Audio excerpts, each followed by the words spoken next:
قبر آخرت کی منزلوں میں سے پہلی منزل ہے، اس کی تیاری کرو۔ اللہ تعالیٰ نے قرآن پاک میں فرمایا کل نفس ذائقۃ الموت، ہر روح نے موت کا ذائقہ چکھنا ہے۔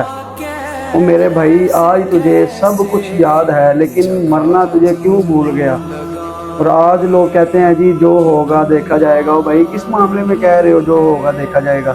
جب تیرا جنازہ لے کے جا رہے ہوں گے تب دیکھا جائے گا، جب تیرے اوپر مٹی ڈال رہے ہوں گے، جب تجھے قبر میں مسلط کر رہے ہوں گے تب دیکھا جائے گا، قبر میں سانپ اور بچھو مسلط ہوں گے تب دیکھا جائے گا۔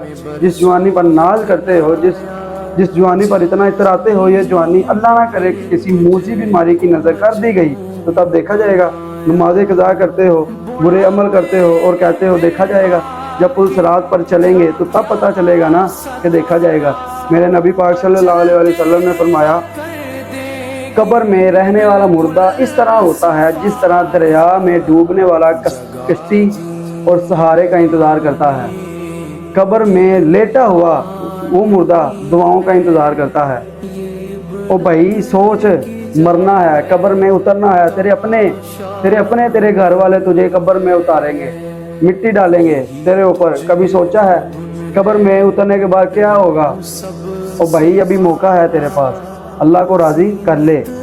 ماں اتنا پیار کرتی ہے اپنے بچے سے کہ اپنے بچے کو دھوپ نہیں لگنے دیتی، خود گیلے بستر پر سوتی ہے اور بچے کو خود خشک بستر پر سلا دیتی ہے۔ اور حساب لگا، یعنی کہ ایک ماں اپنے بچے سے اتنی پیار کرتی ہے اور جو 70 ماؤں سے زیادہ پیار کرتا ہے وہ نہیں تیری سنے گا۔ جگہ جی لگا